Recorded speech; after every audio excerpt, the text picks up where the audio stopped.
Hi everyone, and welcome to a review of the Rab Strata Hoodie. Here it is packed up into its own pocket, packs up fairly small, and this weighs in at 417 grams for a men's size small on my own scales, which is about 14.7 ounces. For a size comparison, I've just got a 1 litre Nalgene bottle here next to it, just so you can get an idea. This is the chest pocket of the jacket, which it stuffs into. I'll show you that later, and just as a note, you've got a hanging loop on it as well. So starting off with the fit of the jacket, as I said, this is a men's size small. I'm about 6 foot with a 38-inch chest, and I normally do take a men's size small, and this fits me perfectly. I've got quite a few Rab jackets and they all fit the same really well around the body. I've got great range of motion, it's not holding me back anywhere, it fits really well. I wouldn't want to layer this over too many other layers because it is fairly snug already, so I'd wear this over just a base layer or a t-shirt, or maybe a fleece at most. Moving on to the construction of this jacket and some of the fabrics used. On the outer you've got a Polartec microlight fabric, and a lot of you may be familiar with Polartec microlight. It's a popular fabric used in a lot of wind resistant smocks and jackets and things. If you are familiar with Polartec microlight, then this will probably feel slightly different to what you're used to. This is because it hasn't been calendared. A fabric that has been calendared has basically had heat and pressure applied to it, which basically flattens out all the individual strands, gives it a much sort of tighter weave, sort of a gloss finish, and makes it a bit more wind resistant. So because this hasn't been calendared, all the threads are still circular. There's a bit more space in between them. It gives it a more open feel, a bit more breathable than a calendared nylon. Also has a nice soft matte finish. It doesn't feel sort of clammy. So Polartec microlight used throughout the outer of the fabric.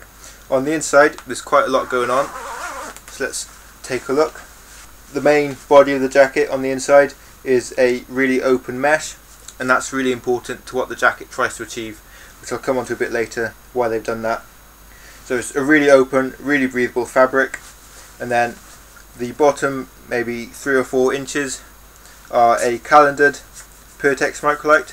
So as I was saying before, this has been calendared. It's just sort of the shiny, really slippery feeling fabric, and this is there to give a bit of protection from sort of snow, spin drift coming up, just the lower edge of the jacket where you might encounter more dampness. It gives a bit more protection just on the inside.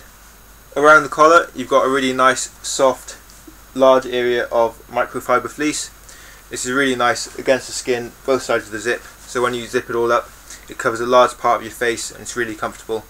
Under the arms of this jacket you've got a tricot liner, and there's no other insulation in this area, so it's just the tricot liner with the Polartec microlight on the outside in this small section under the arms. Around the shoulders you've also got the calendared version of the Polartec microlight, same in the hood with a few sections of the mesh. If I look at the sleeves inside out, you can see the tricot liner here in this sort of diamond shape under the arms, and then the mesh extends slightly on the underside of the arms just up to there, and the rest of it is the calendared Polartec. This is there so that it's really easy to slip on over other layers.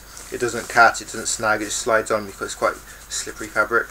So that's the fabrics on both the outside and inside of the jacket done, and I really like how they've used different fabrics in different places to try and get the best out of this jacket. They really thought about what will work where, what do you need, what don't you need. In between the outer and inner fabrics of this jacket you have a layer of Polartec Alpha, which is really the main story behind this jacket. And if you don't know, Polartec Alpha is Polartec's first synthetic insulation. So you might be familiar with companies such as Primaloft or Thinsulate, such as that make synthetic insulation. Really good warmth to weight ratio, really packable, great for wearing around camp and lunch stops and things, but they're not very breathable, so a lot of people don't use them for sort of active uses. So that's what Polartec Alpha has tried to do.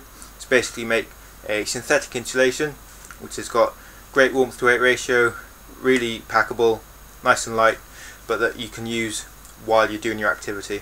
So the focus is on breathability. The main way in which they've tried to achieve this breathability is by changing how the fibres are structured inside the jacket.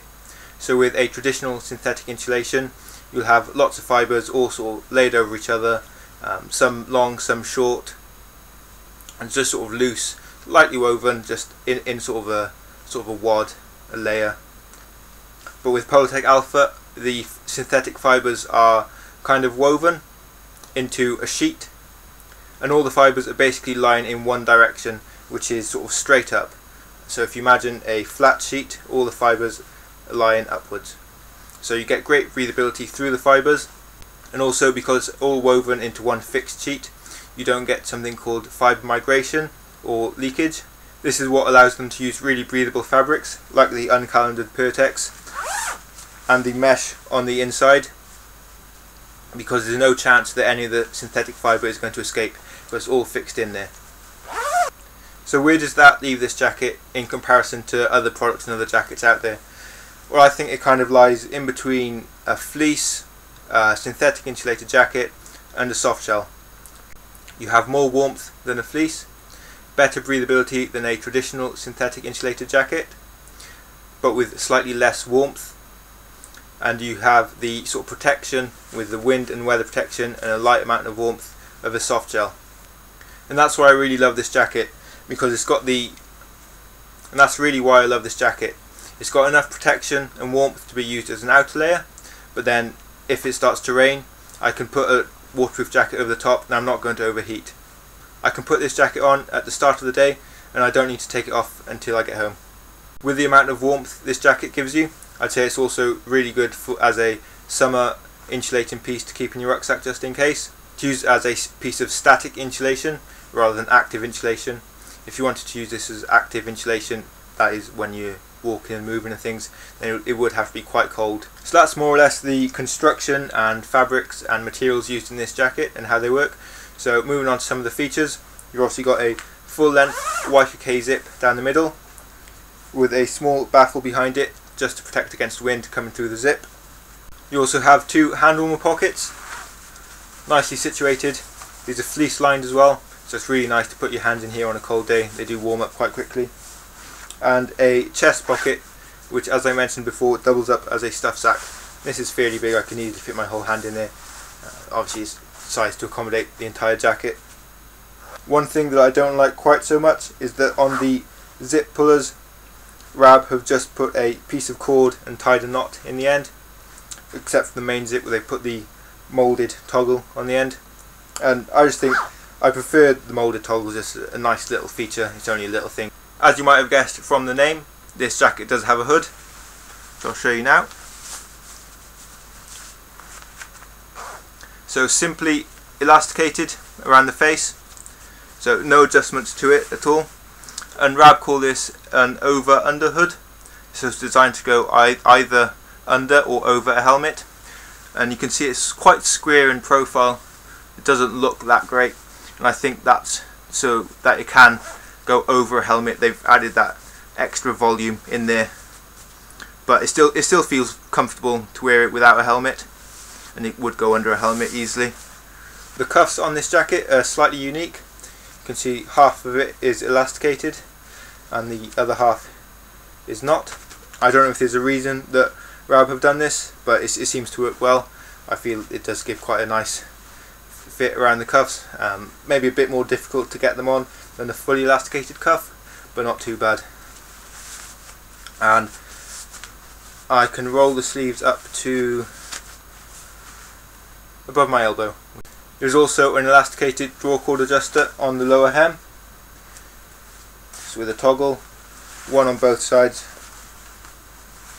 You see, so if you want to cinch this jacket in to try and retain maximum warmth, then you can do so, or if you want to open it out a bit to ventilate, then you can just slacken those off. So that pretty much sums it up for the Rab Strata Hoodie.